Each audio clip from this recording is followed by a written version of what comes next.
the Dy-no-mite! I don't remember ever speaking a word to Esther the whole time she was there. I think the same basically goes for John.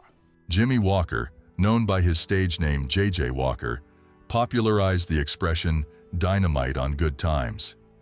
But the phrase that made him famous has also come to haunt Walker, with it leading to his co-stars hating him and Jimmie struggling to find work. Watch this video to find out about the tragic life of Jimmie Walker and what he's up to lately, including the details on his relationship with Ann Coulter. He dates Ann Coulter. No. No. I've sat with him at a table for an entire... Early life. James Carter Walker was born on June 25, 1947 in Brooklyn, and he spent his early years in the Bronx. His first goal was not to entertain. Basketball was his major passion, but the prospect of a tall and thin-frame youngster becoming a hoop star seemed unrealistic.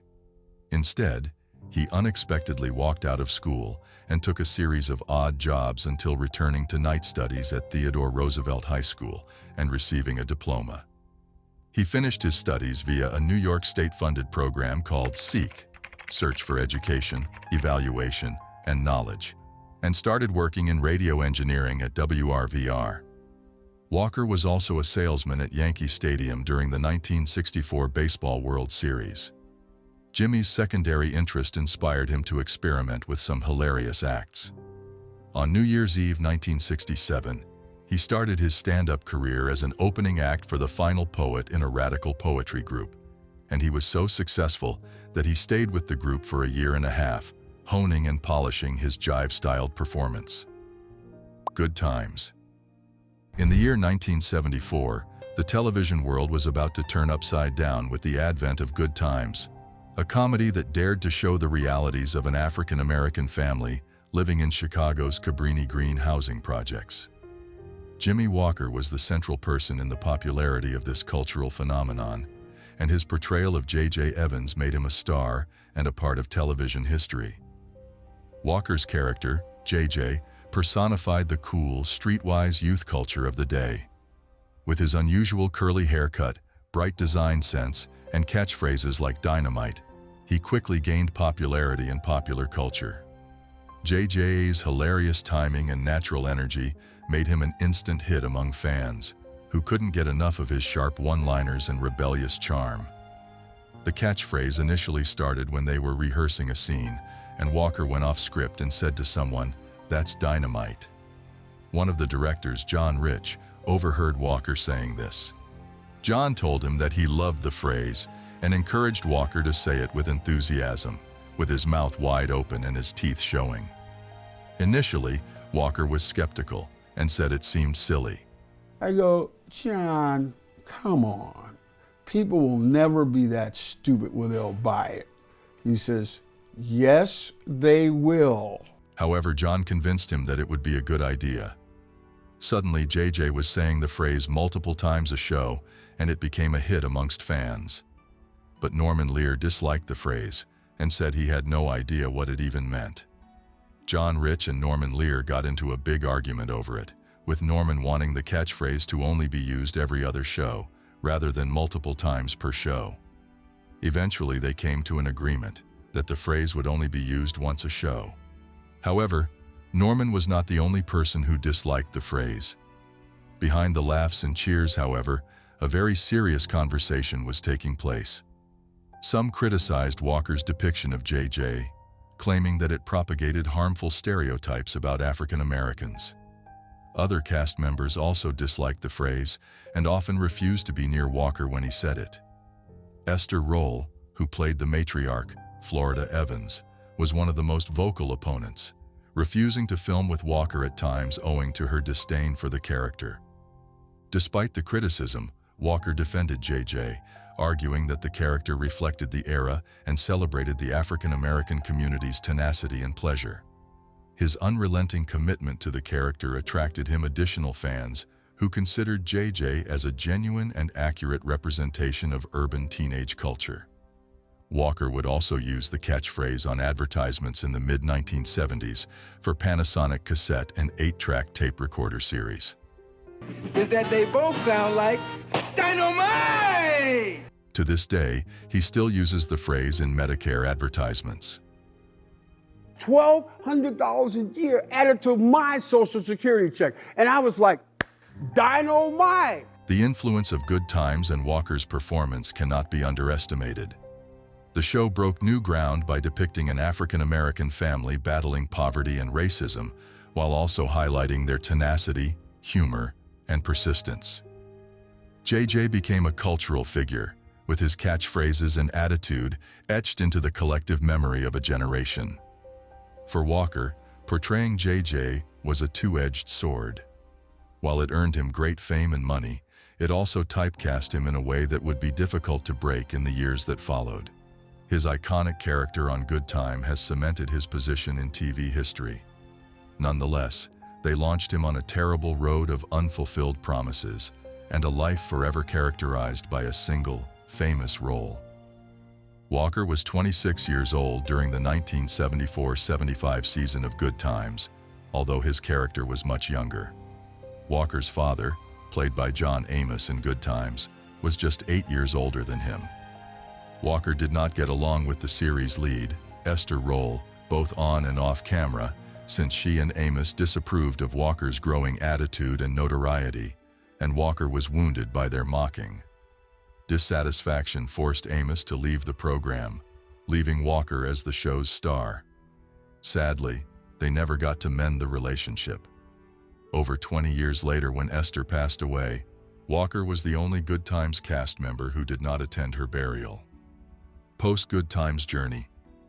Good Times ended in 1979, leaving behind a legacy of comedy, social criticism. But for Jimmie Walker, the show's exuberant lead, the curtain fell on more than simply a comedy. Regaining the same degree of success was challenging. Several variables led to this outcome. The Good Times strategy, which focused mostly on JJ's bombastic attitude, gave Walker little chance to display acting depth.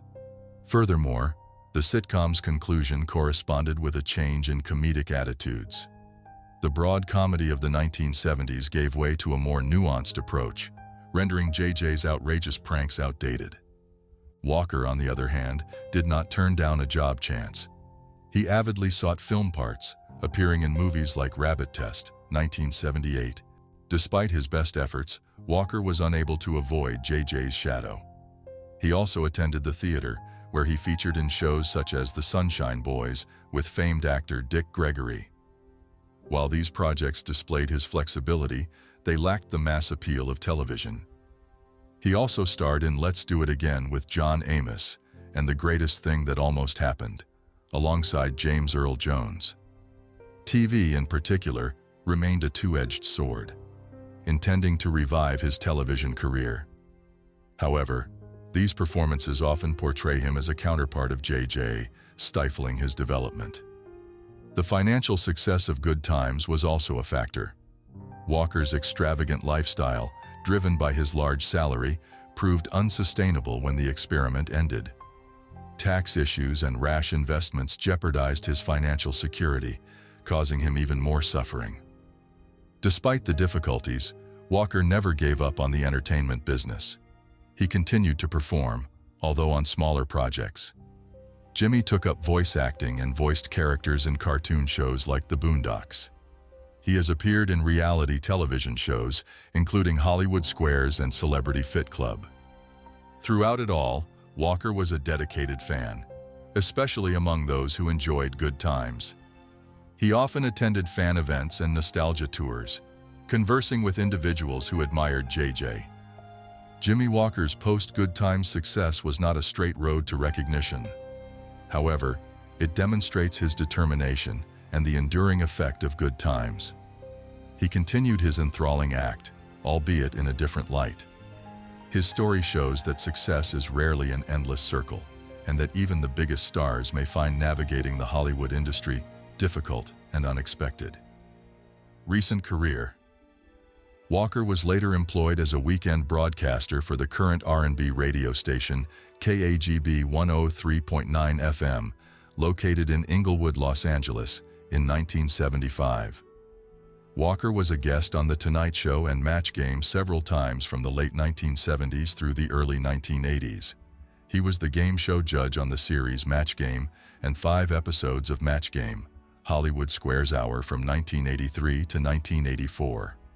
Moreover, he was on the 1990 Match Game reboot and other game shows of those days. In addition, Walker appeared in different shows such as Badge 373, The Love Boat, Fantasy Island, The Larry Sanders Show, Son of the Beach, The Drew Carey Show, The John Larroquette Show, In the House, Cagney and Lacey, The Fall Guy, Scrubs, Stardates, Everybody Hates Chris, George Lopez, and The Concorde, Airport 79, 1979, Airplane, 1980, Water, 1985, Doin' Time, 1985, The Guyver, 1991, Monster Mash, 1995, and Plump Fiction, 1997. Aside from special appearances, he was in 2 short-lived television shows, At Ease in 1983 and Bustin' Loose in 1987. In the 1990s, Walker started doing shows again on WHIO, WOAI, WLS, and KCAR. In 1996, he was on a split EP with power violence band Spaz. Spaz label Slap-a-Ham Records took care of this release. However, after Good Times, Bad Times, and Our Times, a memoir was published. Walker announced the release of his official iOS app, which Monty Goulet developed. Relationship with Ann Coulter. In recent years, Walker has made a name for himself as a conservative political commentator. Barack Obama is more like a Tony Roberts type of guy. Walker was an O'Reilly Factor guest on July 11th. He said that he did not vote for Obama in 2008 and would not vote for him in 2012. In an interview with CNN, Walker called himself a realistic independent, and he expressed his unwillingness to support affirmative action. Moreover, Walker commented that he was morally against gay marriage. However, he says it should still be legalized because it is not worth arguing over. Walker's book, Dy-no-mite, Good Times, Bad Times, and Our Times, a memoir, narrates his politics in detail, where he considered himself someone was in favor of logic and common sense and had conservative opinions on a lot of matters. After he came forward with his conservative political views, there were numerous sightings of Jimmie Walker with Ann Coulter, who is a prominent conservative commentator. This led to lots of speculation that they were more than just friends, but nothing was ever confirmed. In 2013, Ann was asked about the rumor in an interview with the Huffington Post. She denied it and joked that she thought Jimmie was the one secretly spreading the rumor. After this interview, the speculation stopped for a bit. However, in 2017, Norman Lear shocked many when he announced Jimmie and Ann Coulter were dating. I love him. He's a wonderful guy. But I'm going to tell you something about him that will astound you. Okay. He dates Ann Coulter. Norman added that the two were dating for a long time and that he had seen the two together at meals. He expressed surprise that the media had not yet uncovered the budding romance between the two. For the first time, the rumor had been confirmed by someone who knew Jimmie well. The revelation that the two were dating came as a shock to many Good Times viewers, who remembered Jimmie for his iconic catchphrase and had no idea he was so interested in conservative politics. But the person who was most surprised by the revelation was Ann Coulter herself. Taking to Twitter, she denied the rumor, stating they were best friends, but there was no romance. However, this did not stop the speculation. Many joked that it seemed as though Ann had publicly turned down Jimmie.